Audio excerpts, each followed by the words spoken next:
30년 넘게 국가 지원을 받아온 어르신이 단 한 통의 안내도 없이 수급 자격을 잃었습니다. 문제는 통장에 들어있던 단돈 80만 원. 그 돈이 어떻게 평생 받던 생계급여를 끊어버린 걸까요? 경북 상주에 사는 73세 박말순 할머니는 매달 생계급여와 주거급여를 받아 생활해왔습니다. 그런데 지난달부터 아무런 예고 없이 급여 지급이 끊긴 겁니다. 당황한 할머니는 주민센터를 찾았고 돌아온 설명은 이랬습니다. 통장에 돈이 너무 많아서 자격이 탈락되셨습니다. 할머니가 가지고 있던 건 그동안 받은 생계급여 중 아끼고 모은 80만 원 정도의 잔액이었습니다. 도대체 무슨 이유에서일까요? 평소 통장에 늘 80만 원 정도 유지하던 할머니가 갑자기 자격이 끊겼다면 다른 이유가 있었을 가능성이 큽니다. 예를 들어 자식한테서 갑자기 용돈을 많이 받아서 통장에 잠시 넣어두었다든지 아니면 자식이 부모 명의로 자동차를 구입했다든지 하는 일이 있었을 수도 있습니다. 이런 것들도 모두 소득이나 재산으로 잡히기 때문에 수급 자격에 영향을 줄 수 있는 거죠. 기초생활수급자 자격은 단순히 수입만 보는 것이 아닙니다. 재산, 자동차, 금융자산 등을 모두 따져서 소득 인정액이라는 개념으로 판단하게 됩니다. 이 중에서도 금융재산은 100만 원을 초과하는 부분부터 소득으로 간주되는데요. 예를 들어 통장에 150만 원이 있으면 100만 원을 뺀 50만 원이 초과 금액이 됩니다. 여기에 6.26%를 곱해 약 3만 원이 매달 소득으로 간주돼 자격 기준에 영향을 주는 구조입니다. 그렇다면 궁금하시겠죠? 그럼 통장에 정확히 얼마까지 있어도 안전한가요? 정답은 없습니다. 왜냐하면 소득 인정액은 금융재산뿐 아니라 월 소득, 부동산, 자동차 등을 모두 합산해서 판단하기 때문입니다. 하지만 금융재산만 따져본다면 100만 원 이하로 관리하는 게 가장 안전하다고 볼 수 있습니다. 실제로 많은 분들이 이런 제도를 잘 모르고 있다가 낭패를 겪곤 합니다. 생계급여를 받자마자 쓰지 않고 모아두는 것이 오히려 불이익이 되는 아이러니한 상황이 발생하는 거죠. 일부에서는 이런 구조를 악용하기도 합니다. 부부가 위장 이혼을 해서 각각 수급 자격을 신청하거나 통장 명의를 자녀 앞으로 돌리는 등의 편법을 쓰는 경우도 있었습니다. 하지만 최근에는 지자체 조사도 매우 정교해졌기 때문에 이런 시도는 오히려 큰 불이익으로 돌아올 수 있습니다. 그렇다면 자주 나오는 오해와 진실 몇 가지도 짚고 넘어가 볼까요? 첫 번째, 통장에 100만 원 넘게 있으면 무조건 자격이 탈락된다? 그렇지 않습니다.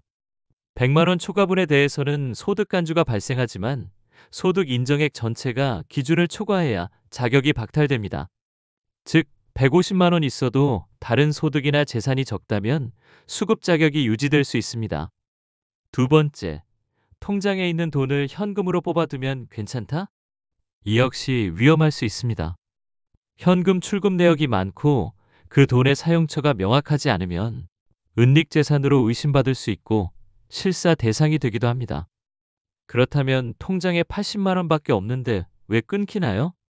앞서 살펴보았듯이 소득 인정액은 금융재산 외에도 실제 소득, 부동산, 자동차 등 모든 요소가 합산됩니다.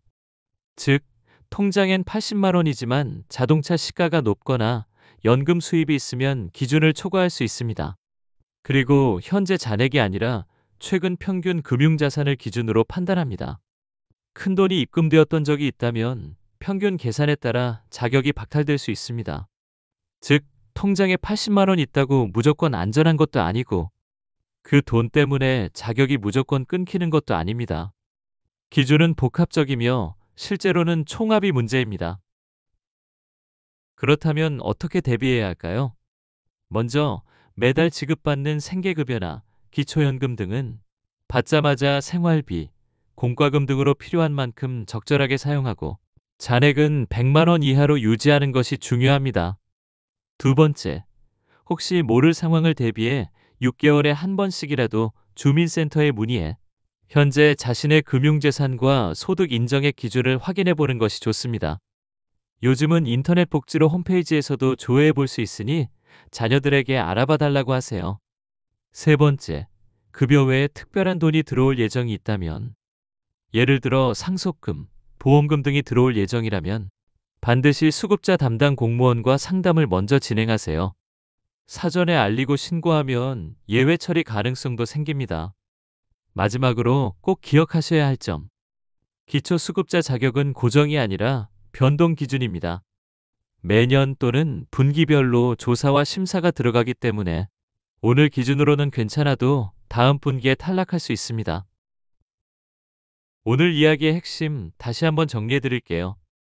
첫째, 금융재산은 100만 원 초과 시 소득으로 간주됩니다. 둘째, 통장에 많은 돈이 있다고 무조건 탈락되는 건 아니지만 기준 초과 시 위험합니다. 셋째, 현금 인출이나 가족 간 송금도 자칫 오해를 불러일으킬 수 있습니다. 넷째, 주민센터 상담과 사전 신고를 통해 자격 유지가 가능합니다. 다섯째, 생계급여와 기초연금은 모으는 게 아니라 적절히 쓰는 게 오히려 안정된 방법입니다. 이제부터는 돈을 안 쓰는 게 능사가 아닙니다. 정부 기준을 알고 내 상황을 잘 조율하는 것이 진짜 현명한 수급자로 살아가는 방법입니다. 모두가 어렵고 힘든 시기지만 제도 안에서 안전하게 권리를 지키고 불이익 없이 혜택을 받을 수 있도록 이번 영상이 작은 도움이 되었길 바랍니다. 지금까지 시청해 주셔서 감사드리며 구독과 좋아요 부탁드릴게요.